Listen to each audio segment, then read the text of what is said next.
최근에 TV 드라마 가운데 종영된 드라마가 있습니다. 아시는 분도 있겠지만 슬기로운 감방생활이라는 드라마입니다. 제목에서 이미 어떤 드라마인지 느낌이 오시죠? 죄를 짓고 감옥에 간 사람들이 교도소에서 생활하는 이야기입니다. 처음에는 저런 드라마가 있을까 하고 별 관심을 가지지 않았는데 이 드라마를 연출한 PD의 이전 작품들을 보니 아주 제가 감동적으로 본 드라마였기에 또 찾아서 이 드라마를 시청하게 되었습니다. 방금 말씀드린 대로 죄를 짓고 감옥에 들어온 사람들이 이 감방에서 생활하는 이야기입니다. 그런데 드라마를 보다 보니 배경만 감옥일 뿐 우리들의 일상인 회사나 가정에서 일어날 법한 이야기들을 다루고 있음을 보게 되었습니다.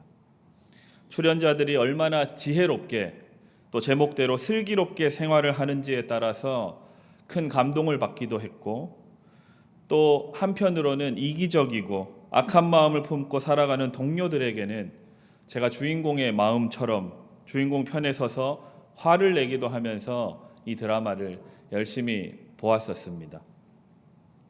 이 드라마뿐만 아니라 최근에 시청률 이렇게 인터넷에서 검사해 보니 가장 1위를 달리고 있는 드라마가 있더라고요. 황금빛 내 인생. 이제야 얼굴이 밝아지시는군요. 네. 황금빛 인생들 다 되시기 바랍니다. 네.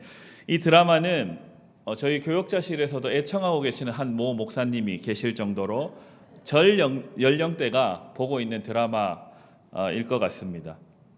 이 또한 저는 이제 가끔 어떻게 우연찮게 보게 되었는데 보다 보니 거기에 등장하는 인물들의 삶에 공감되는 부분도 있고, 또 거기에 어느새 감정이 이입이 돼서 함께 웃기도 하고 안타까워하기도 하고 또 슬퍼하기도 하고 화를 내기도 했었습니다. 이처럼 여러 드라마들이나 또는 영화와 같은 그런 매체들이 우리의 삶을 이렇게 터치해 줄 때가 참 많이 있습니다. 드라마든 영화든 무엇을 통해서든 우리는 공감을 받고 또 위로를 받기를 원합니다. 위로나 공감이 필요 없는 사람은 아마 세상에 없을 것입니다. 그런데 성경 말씀도 깊이 묵상을 하게 되면 이런 드라마와 같이 우리의 삶 가운데 쭉 펼쳐져서 각 사람들의 삶의 문제나 인생의 고민들에 하나님의 뜻을 때때로 가르쳐 주기도 하고 위로와 격려를 전해주기도 하는데, 다들 그러한 마음으로 성경을 읽고 계시죠? 네, 아까 드라마 얘기할 때는 얼굴이 환해지셨는데 급격히 낯빛이 어두워져 가고 계십니다. 그런 줄 믿습니다. 아멘. 이제 말씀과 함께 또 이제 욥기 끝부분을 향해서 가고 있습니다. 모르신 분들 많이 계시죠? 옆 사람 보면서 이렇게 인사하도록 하겠습니다. 욥이 드디어 하나님을 만났습니다. 인사하겠습니다. 오늘 새벽에 하나님을 만났습니다. 이번 주 토요일까지 계속 우리 하나님을 만나는 이야기가 펼쳐질 것입니다. 새벽에 나오셔서 과연 어떤 일이 벌어지고 있는지 꼭 들으시길 바랍니다. 우리 슬기로운 감방생활 한 김에 우리의 신앙생활을 한번 생각해 보도록 하겠습니다. 여러분들 어떤 마음으로 또 어떠한 생각과 어떠한 태도로 신앙생활을 하고 계십니까? 저는 모태신앙이고 여러분이 보시는 것처럼 아주 오랜 믿음의 집 안에서 태어났습니다. 무려 4대째 하나님을 믿는 가정에서 태어나서 자랐습니다. 집안의 분위기가 어떠했겠습니까?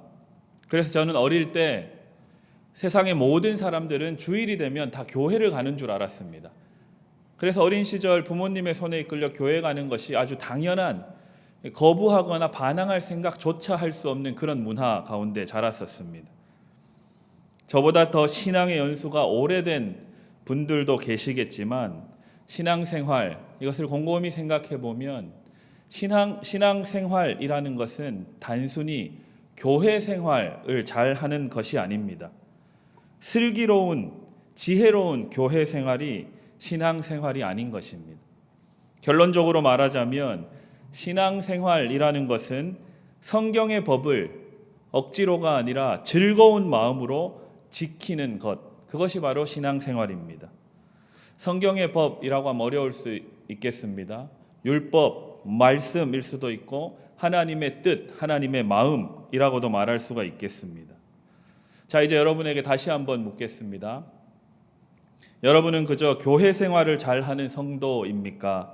아니면 하나님의 말씀을 즐겁게 여기며 그 성경의 법대로 살아가는 분이십니까? 어떤 분이시죠? 마음속으로 대답하시기 바랍니다. 오늘 우리가 읽은 성경 본문에는 그저 교회 생활을 잘하는 사람들처럼 그냥 사회생활을 싹싹하게 잘하는 괜찮은 사람이 아니라 하나님의 법을 잘 지켰던, 하나님의 말씀대로 율법대로 살았던 한 신앙이 좋은 사람이 등장합니다. 오늘 우리는 마가복음을 읽었는데 이 이야기는 마태복음과 누가복음에도 나오는 본문입니다. 마태복음에는 이 사람을 한 청년이라고 부르고 있고 누가복음에는 한 관리라고 부르고 있습니다. 어찌되었건 하나님의 법, 하나님의 율법대로 살기를 원했고 그렇게 살았던 한 사람이 오늘 본문의 주인공입니다. 얼마나 모세의 율법을 잘 지켰던지 예수님이 묻는, 또 예수님이 하시는 말씀에 이렇게 대답합니다.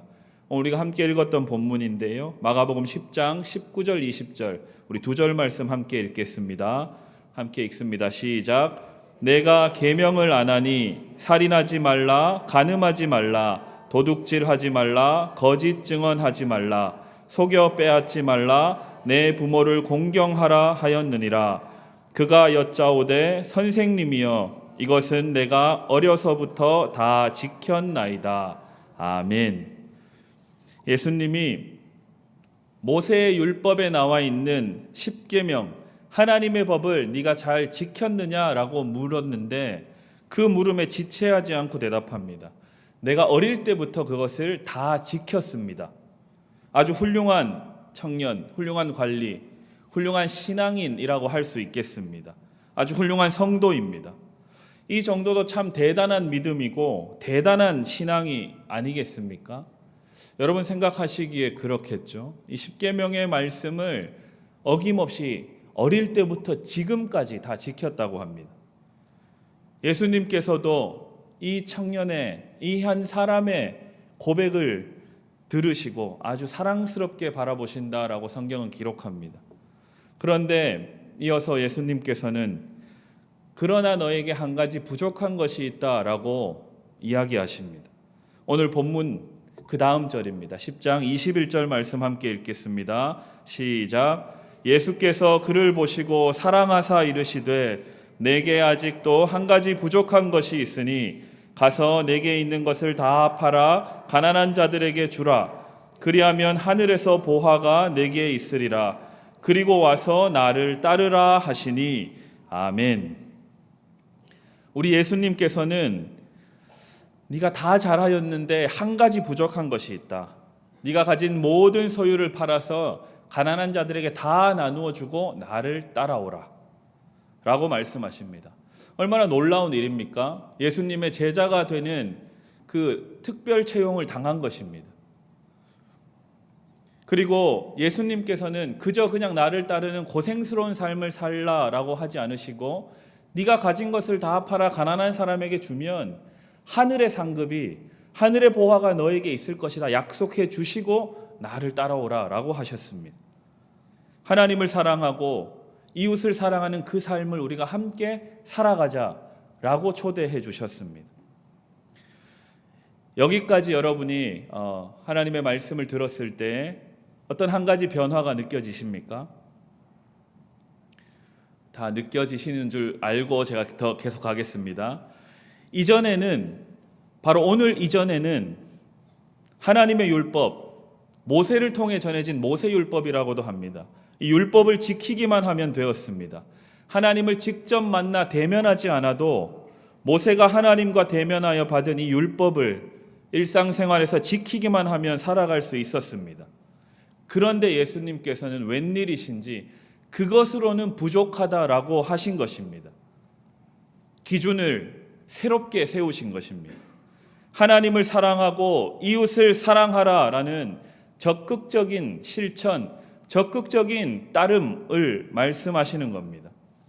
예전에는 하나님을 사랑하지 않아도, 그분이 누구인지 몰라도 유대인으로 태어나면 하나님의 뜻과 상관없이 살아도 모세의 율법만 그냥 기계처럼 지키며 살면 되었던 시대였습니다.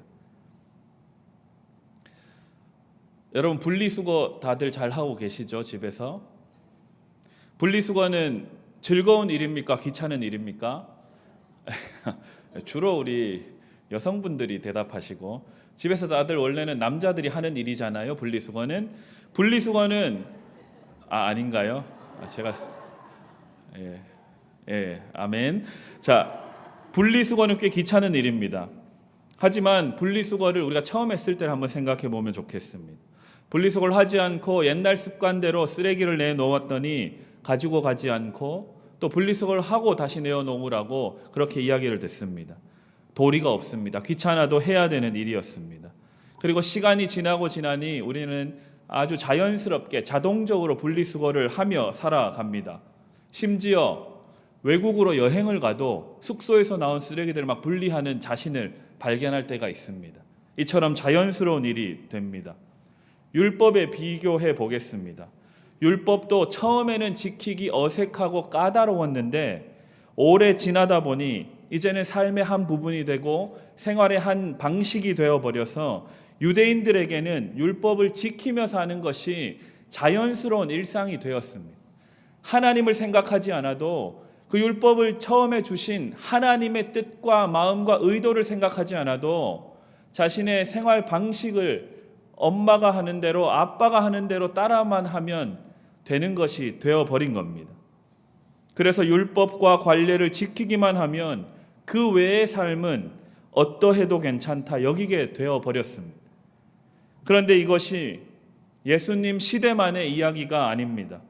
오늘을 살아가는 저와 여러분의 삶 가운데는 어떻게 드러나고 있을까요? 하나님께서는 하나님을 믿는 성도들에게 서로 사랑하라 명령하셨습니다.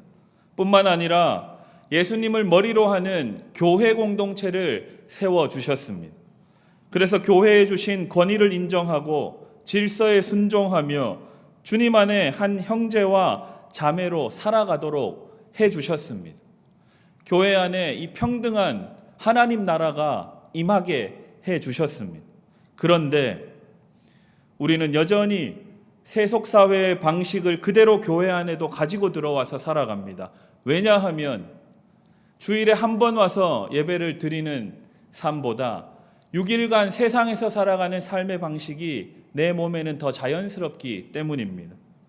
세상의 직업과 직급의 위치, 재산의 정도, 생활의 수준이 교회 안에도 여전히 살아 숨쉽니다.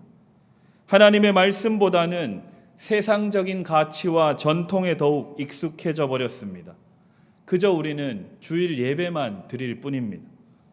그래서 교회가 세상의 손가락질을 받습니다. 성도가 세상 사람들과 별반 다르지 않다고 비난을 당하기도 합니다. 목회자들이 세속화되어서 거룩하지 않다고 정죄를 당하기까지 합니다. 하지만 여전히 돌이키지 못하고 세상의 방식으로 서로를 정죄하고, 세상의 방식으로 당을 짓고, 세상의 방식으로 끝까지 용서하지 않으며 치고받으며 살아갑니다. 물론 예배를 드립니다. 물론 기도도 합니다. 물론 하나님을 찬양합니다. 하지만 그럼과 동시에 사람의 본능대로, 세상의 방식대로 죄를 지으며 살아갑니다.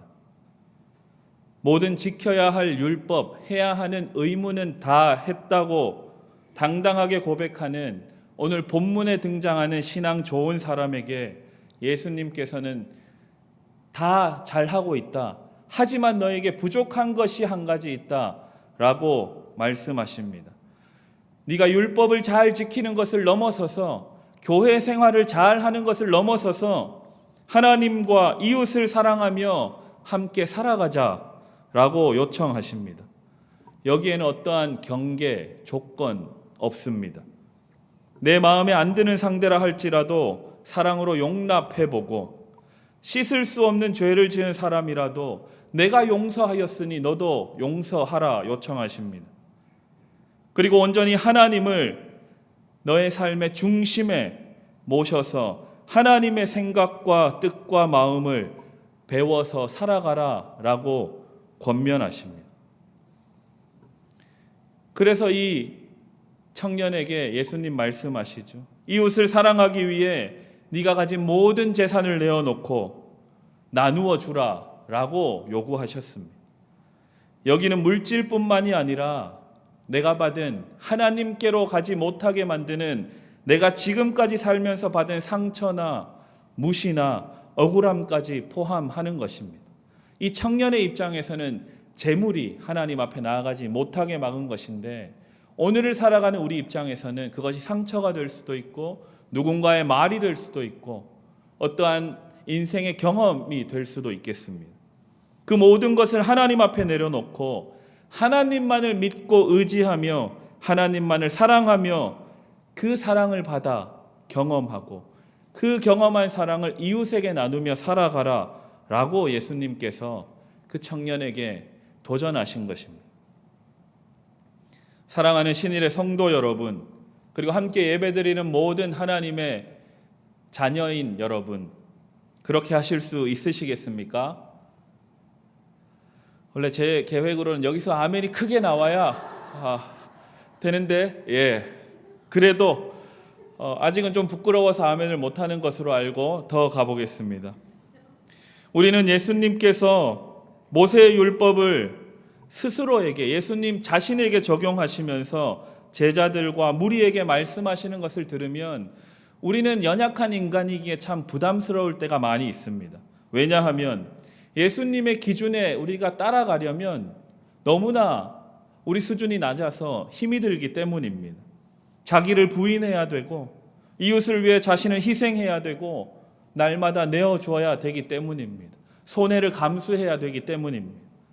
그래서 예수님의 말씀을 들을 때 그때마다 우리에겐 그렇게 살아보겠다라는 열망도 생기지만 한편으로는 내가 하나님 앞에 죄인임을 두 손 들고 인정할 수밖에 없는 것이 사실입니다. 예수님께서 마태복음에서 하신 그 산상수훈은 이렇게 말씀합니다. 마태복음 5장 21절과 22절의 말씀입니다. 우리 두 절 말씀 함께 읽어보도록 하겠습니다. 함께 읽습니다. 시작. 옛사람에게 말한 바 살인하지 말라. 누구든지 살인하면 심판을 받게 되리라 하였다는 것을 너희가 들었으나 나는 너희에게 이르노니 형제에게 노하는 자마다 심판을 받게 되고 형제를 대하여 라가라 하는 자는 공회에 잡혀가게 되고 미련한 놈이라 하는 자는 지옥불에 들어가게 되리라. 아멘. 제가 장담하건대 여기에 있는 저와 여러분 중에 지옥불에 들어가지 않는 사람은 이 말씀대로라면 하나도 없을 것 같습니다. 그래서 이 말씀만 보면 저는 그래, 더 하나님 앞에 신실하게 살아야지 하고 다짐을 하면서도 한편으로는 내가 어쩔 수 없는 죄인이구나 하는 자괴감이 동시에 듭니다. 누군가에게 화를 내고 거친 말을 해보지 않은 사람이 어디 있겠습니까? 마태복음 5장 27절 이후에는 마음에 음욕을 품고 여자를 보는 자마다 이미 간음하였다고 죄인의 낙인을 찍어버립니다. 그런데 여러분, 어디 음욕뿐이겠습니까? 누군가를 미워하는 마음, 시기하는 마음, 질투하는 마음, 남의 것을 탐내는 그 탐욕스러운 탐심, 그 모든 것들로 인해서 우리는 상대방을 제대로 기뻐하지도 환대해 주지도 용서해 주지도 못하며 살아갑니다. 여전히 우리가 예수님의 기준에 따르면 죄인임을 기억해야 되는 것입니다. 하나님의 말씀을 예수님처럼 듣고 이해하게 되면 우리는 한 사람도 예외 없이 내가 죄인이구나 깨달을 수밖에 없습니다. 나는 죄가 없노라 라고 할 수 있는 사람이 한 사람도 없을 것입니다. 의기양양하게 예수님 앞에 나와서 십계명의 모든 조항들을 잘 지키며 살았다고 하는 이 한 사람은 하나님을 사랑하고 내 이웃을 편견 없이 용납하라는 이 명령 앞에 더 이상 당당하게 서 있을 수가 없게 되었습니다. 이 사람은 슬픈 기색을 띠고 근심하며 예수님을 떠나갑니다. 그 뒤로 성경에는 등장하지 않습니다. 세상 어느 누구도 하나님의 말씀을 적용하는 예수님의 기준, 그 기준에는 이르지 못합니다. 우리는 그 어떤 탁월하고 위대한 사람이라 할지라도 예수님처럼 살아갈 수가 없습니다. 할 수 없는 존재죠. 오늘 본문에 등장했던 이 사람은 아까 말씀드린 것처럼 자신의 재물로 인해서 근심하였습니다. 예수님이 보증해 주셨는데도 네가 그 재물을 다 팔면 하늘의 상급이 보화가 너에게 약속되어 있다 해 주셨지만 믿지 못하는 겁니다. 하나님 앞으로 나아가는데 장애물이 된 것입니다. 오늘 우리는 어떻습니까? 재물만의 문제가 아니죠. 상처로 인해 자신이 얼마나 상대방을 힘들게 하는지 모른 채로 나는 하나님을 사랑하고 있다 착각하며 살아가기도 합니다. 잘못된 성경의 지식으로 온 가족을 힘들게 하며 나만은 하나님을 사랑하고 있다 여기며 살아가기도 합니다. 또한 자신의 고집 때문에 꺾지 못하는 그 살아있는 자기 의로 인해서 상대방을 날마다 정죄하면서도 나는 하나님의 뜻대로 말하고 있다라고 교만히 생각하기도 합니다. 우리는 한 사람도 예외 없이 하나님 앞에 죄인들입니다. 아닌 척하며 교양 있게 살아가지만 예수님의 이 말씀 앞에 우리는 죄인입니다. 그런데 열심히 교회를 다니고 봉사하고 섬기며 신앙생활 하는데 다 똑같은 죄인이라고 하면 너무나 절망적이지 않으십니까? 저는 오늘 말씀을 준비하면서 내가 죄인임을 다시금 깨닫고 좀 괴로웠습니다. 말씀을 선포해야 하는데 이 선포하는 이 하나님의 말씀이 나에게도 적용되는 말씀이기 때문에 너무나 부담스럽고 힘이 들었었습니다. 이 이야기를 들은 제자들도 마찬가지 심정이었을 겁니다. 그래서 예수님에게 묻습니다. 그러면 우리 중에 과연 누가 구원을 얻을 수 있겠습니까? 예수님이 대답하십니다. 오늘 본문 27절 함께 읽어보도록 하겠습니다. 함께 읽습니다. 예수께서 그들을 보시며 이르시되 사람으로는 할 수 없으되 하나님으로는 그렇지 아니하니 하나님으로서는 다 하실 수 있느니라. 아멘. 하나님은 다 하실 수 있습니다. 아멘. 사랑하는 성도 여러분, 슬프지만 우리가 아무리 열심히 교회 생활을 해도 죄인입니다. 우리가 아무리 봉사하고 아무리 섬기는 삶을 살아도 죽을 수밖에 없는 죄인입니다. 아무리 지혜롭게 슬기롭게 교회 생활을 한다고 할지라도 죄의 굴레에서 우리는 벗어날 수가 없습니다.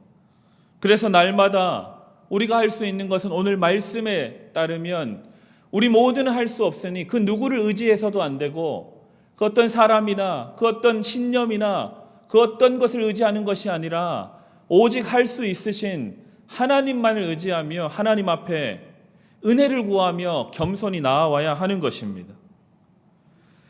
날마다 주님 앞에 나와서 오늘 하루도 내가 죄인이지만 하나님의 은혜를 입고 살아갈 수 있게 해달라고 우리는 기도하며 하나님 앞에 겸손히 살아가야 하는 것입니다.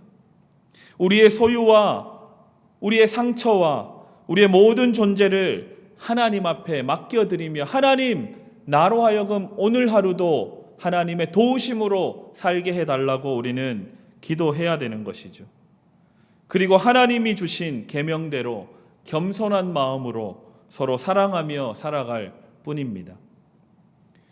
이렇게 어찌할 수 없는 우리들을 민망히 여기시며 하나님께서는 독생자 예수님을 구원자로 우리에게 보내어 주셨습니다. 우리가 너무나 잘 아는 사실이죠. 우리를 구원할 구원자로 위대한 영웅을 보내신 것이 아니라 어떠한 시스템을 마련해 주신 것이 아니라 하나님이신 예수 그리스도를 우리 가운데 보내셔서 그분을 믿기만 하면 구원을 얻을 수 있도록 그 길을 열어주신 겁니다. 실패한 죄인들인 우리 모두에게 하나님께서는 온전히 우리를 구원하실 수도 있고 우리의 모든 슬픔과 상처를 고치실 수도 있고 싸매실 수도 있는 유일한 분이심을 예수님을 통해서 보여주셨습니다. 실제로 예수님께서 그러한 삶을 공생의 기간 동안 살아가셨습니다.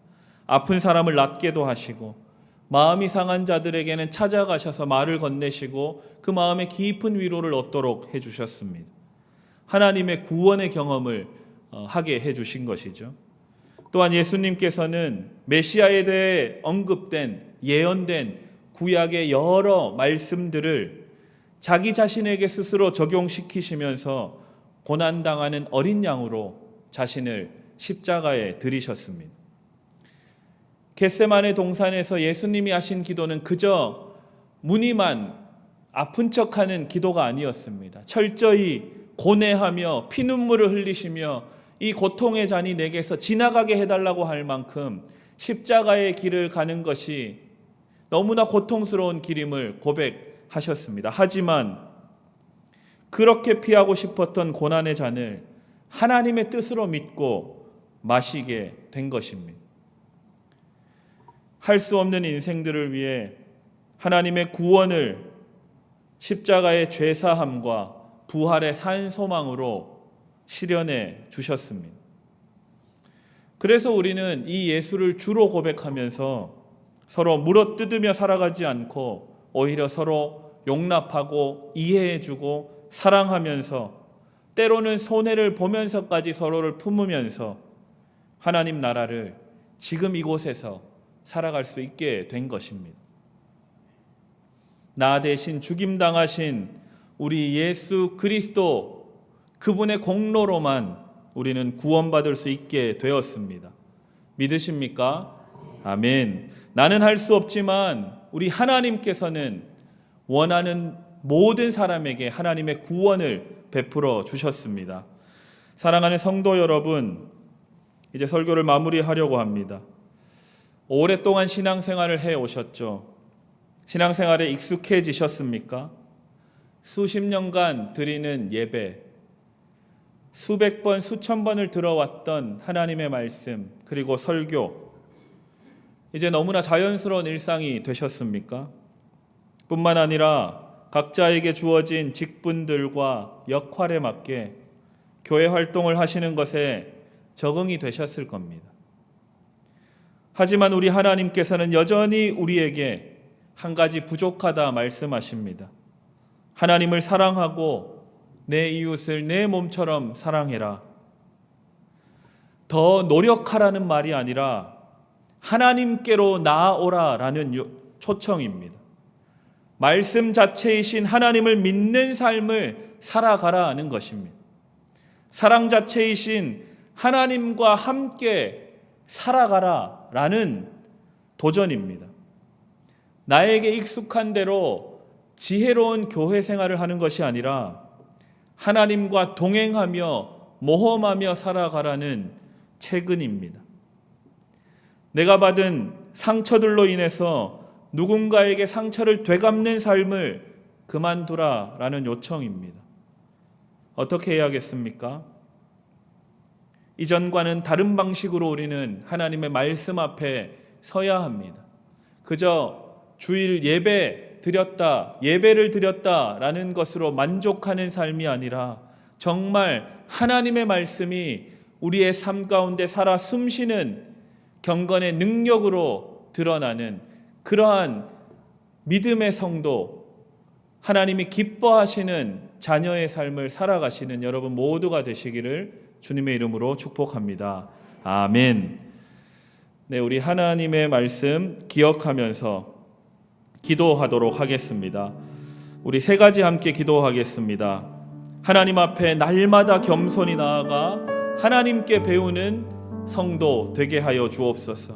나는 할 수 없지만 하나님께서는 하실 수 있음을 믿는 그 순수한 믿음을 회복하게 하여 주옵소서. 마지막으로는 우리 신일교회가 더욱 하나님의 사랑하라라는 이 부르심에 응답하며 서로 사랑하는 교회 되게 하여 주옵소서. 자신과 성도들과 교회를 위해서 함께 기도하겠습니다. 주여 믿습니다. 주여 믿습니다. 주여 믿습니다.